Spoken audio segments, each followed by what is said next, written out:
देखिए, आज भी सम्यक दृष्टि तो होते हैं, ऐसा नहीं कि नहीं होते। ये बात सत्य है कि जन्म के समय पंचम काल में जितने भी होंगे, क्योंकि आज क्षयक सम्यक दृष्टि सीधा जन्म नहीं लेता है यहाँ इस कर्मभूमि में, तो जन्म तो मिथ्यात्व के साथ होता है।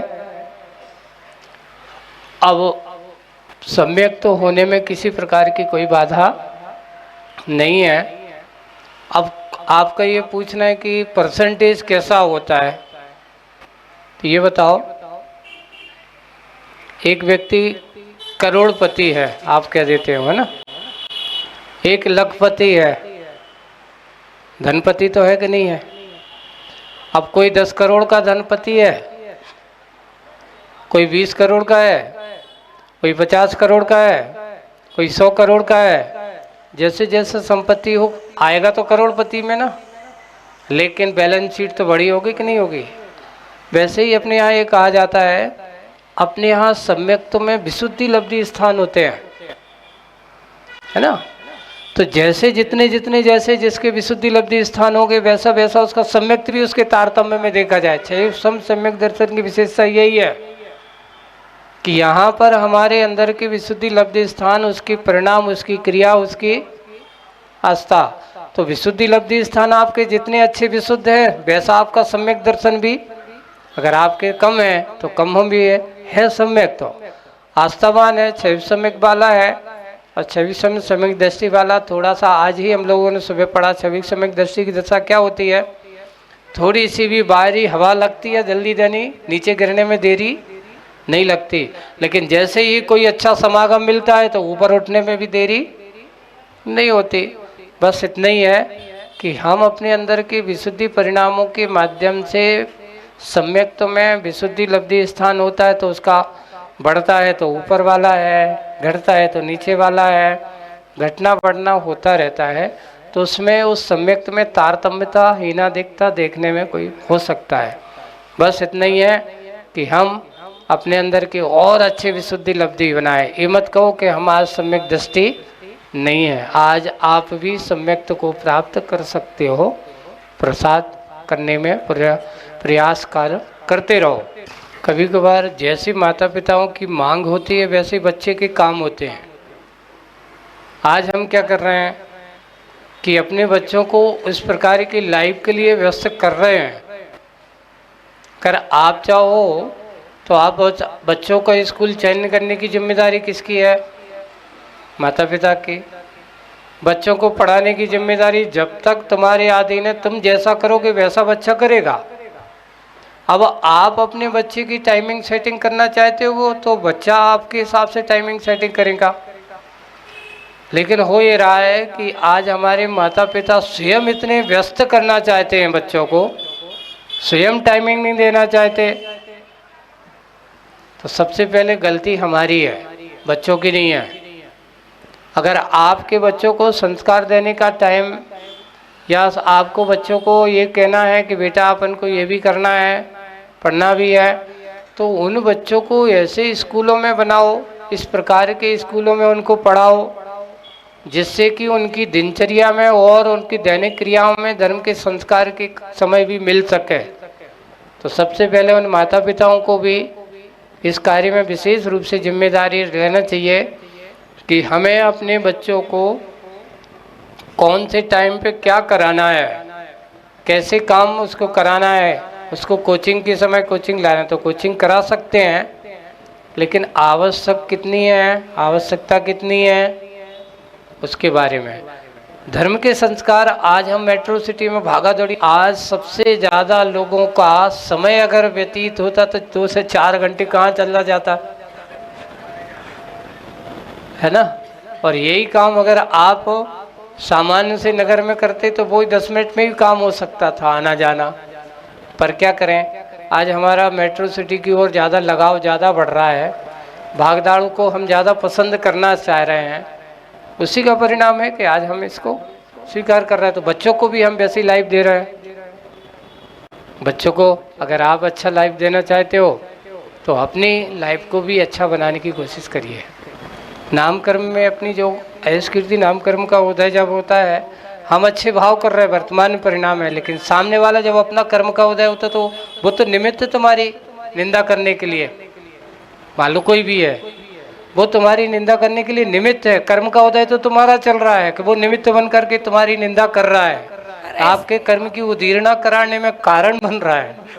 उस समय ऐसा चिंतन करो कि घबरा मत, तेरे कर्म का उदय चल रहा है, धीरज से काम ले, समता से काम ले। इस समय उग्र मत होने की ज़रूरत है, टेंशन करने की ज़रूरत नहीं है। समय खराब आता है, अपने कर्म का उदय चल रहा है, ये भी समय निकल जाएगा, ये भी गुजर जाएगा, धीरज से काम ले। जीवों से भरा पड़ा असंख्यात जीव त्रस्यानी में है। त्रस जीव जो है वो अनंत नहीं होते, त्रस जीव भी असंख्यात होते हैं। असंख्यात कैसे कहते हैं? जिनकी गणना ना की जा सके, पर केवल ज्ञान में उसकी गणना हो जाती है। लेकिन केवल ज्ञानी की गणना में, उनके ज्ञान में भी अनंत रूप जो दिख रहे हैं, ऐसे एक इंद्रिय जीव भी है। अब उसमें से अनंत जीव, जैसे वनस्पति कायक जो हैं, पृथ्वी कायक जो जीव हैं, अग्नि कायक जीव हैं, जल कायक जीव हैं, आदि आदि जीव जो हैं, ये भी एक इंद्रिय की पर्याय है, पर ये निगोद में ही है, ऐसा कोई जरूरी नहीं है। वनस्पति में भी निगोद होते हैं। तो आपको ये कहना चाहिए कि निगोद वाले जीव ही होंगे, हाँ उनमें भी परिणाम उनमें अच्छे हो सकते हैं। तो अपन ये मत कहो कि वर्तमान पॉपुलेशन उनके कारण से बढ़ रही है, नहीं, व्यक्ति के परिणामों से, उसके संयोग से ही ऐसा होता है। उसको आज भव का संयोग बना, पंचेंद्रीय पर्याय मिल रही है, हमारे निमित्त से नहीं हो रहा है, अपने कारण से नहीं हो रहा है। व्यक्ति का कर्म अपने आप इस प्रकार का संयोग बनाता है कि वो संयोग के कारण से उनका जन्म और मरण होता रहता है। इसलिए आपको अपन को टेंशन करने की ज़रूरत नहीं है। ये सब अपने अपने व्यक्ति का, अपने अपने सबके कर्म का संयोग, हमारे करने से कुछ होने वाला नहीं है कि हम किसी को जन्म मरण दे सकें। और हम किसी को, आप सोचते हो कि मैं इसकी माँ बन गई, मैंने इसको जन्म दिया, मैं इसकी करता धरता हूँ, बिल्कुल गलत धारणा है ना। आप उसकी गलत करता धरता नहीं, वो अपने कर्म के उदय से आज तुम्हारे बेटा बनने के लिए या कोई पति बनने का, पुत्र बनने का संयोग आदि बन रहा है। जो कुछ है ये सब संयोग कर्म का ही योग है, और कर्म के योग संयोग जहाँ होता है, इस प्रकार का सब चलता है। हमारी व्यवस्था इस संसार की, संसारी जीवों की गतियों की, भ्रमण की जो व्यवस्था व्यक्ति के अपने अपने कर्म के अधीन होती है। इसलिए उसको अपन अच्छे से समझें, चिंतन करें। देखिए अपने यहाँ सम्यक दर्शन पहली बार अगर होता है किसी को, जैसे कोई अनादि मिथ्या दृष्टि है, तो उसको 3 करण करता है वो सम्यक तो प्राप्त करने के पहले। तो सबसे पहले अधाकरण परिणाम होते हैं, फिर अपूर्वकरण परिणाम होते हैं, और अधाकरण ये होते हैं कि नीचे के परिणाम है ना, और ऊपर के परिणामों में समानता हो सकती है। अपूर्वकरण परिणाम में अपूर्व परिणाम होते हैं, जो एक दूसरे से परिणाम आपस में नहीं मिलता है।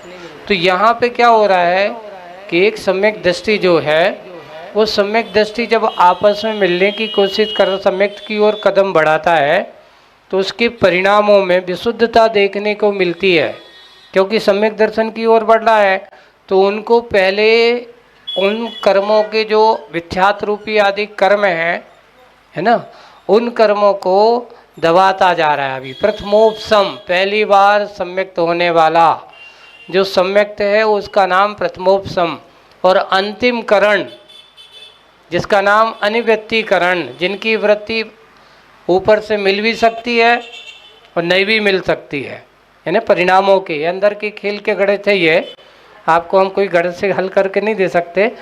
पर इतना है कि मिथ्यात के संकलेश परिणामों का जब उपशम होने लगता है, तब ये इन करण 3 करण के माध्यम से उनके परिणामों में उपशमता होती है। और जैसे ही उसका सारा मिथ्यात का उपशमन करण हो जाता, पहली बार सम्यक, तो उसका नाम इसलिए प्रथमोपशम, प्रथम मिथ्यात के कर्म आदि इन कर्मों का उपशम कर दर्शन मोहिनी का उपशमन करके जो प्रकृति प्राप्त होती, अनंतानुबंधी 4 है ना, और दर्शन मोहिनी की 3। इन 7 प्रकृतियों का जब उपशम कर देता है पहली बार तो उसका नाम उसको होता है प्रथमोपशम सम्यक दर्शन।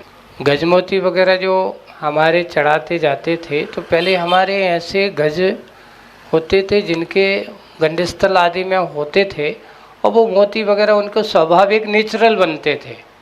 और वो क्या होता है कि उनके यहाँ इस प्रकार जब वो मोती बनते थे तो वो स्वयं अपने उनको छोड़ते थे, हम उनको निकालते नहीं थे, मारते नहीं थे, है ना।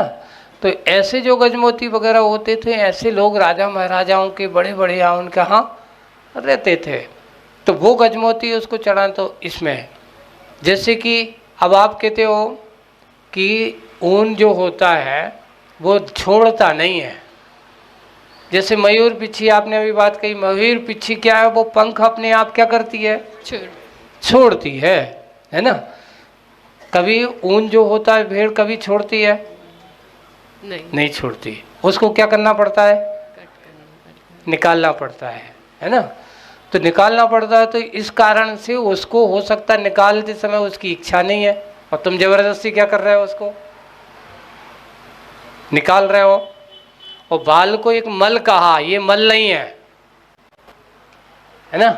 इसको उपकरण के रूप में ये कहा कि इसकी ग्रहणता, इसको मल ग्रहण करने का क्षमता जीव का अंश हो करके भी, जैसे कि गजमोती है वो मल नहीं है क्योंकि उसमें पुनः जीवों की उत्पत्ति नहीं होती, लेकिन बाल आदि जो होते हैं इसमें पुनः जीवों की उत्पत्ति होना संभव है। इसलिए वो पहनने के लिए अपने यहाँ ये कहा गया कि वो किसी जीव के अपने यहाँ जैसे कि बाल वगैरह आ जाए तो अंतराय वगैरह हो जाता है, ऐसी ऊन भी एक बाल है, भेड़ का बाल है, पंचेंद्रीय जीव का अवशेष है। तो इसके वजह से उसका शुद्धिकरण नहीं हो पाता, उसके कारण से ये जो होतर के ये बाल नहीं है, ये उसका क्या है, एक अवशेष है। उसको अपन बाल ना कहते हुए उसका छोड़ा हुआ, स्वेच्छा से छोड़ा हुआ है, उसको कोई किसी प्रकार का कोई कष्ट नहीं होता। और सबके अंदर के गुण अलग अलग होते हैं, बालों का गुण अलग है, मयूर पंख का गुण अलग है, दोनों में बहुत अंतर है।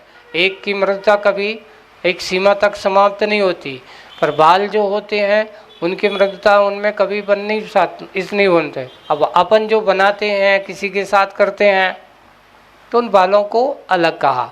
इसलिए पूजन कार्य धार्मिक कार्यों में ऐसे पंचेंद्रिय का अवशेष होने के कारण से वो कार्य निकाला हुआ है उनको, उनकी इच्छा से नहीं, अपन धंधे पानी करने वाले लोगों से, उनके कारण से वे इसलिए पालते, उसके लिए ही पालते हैं।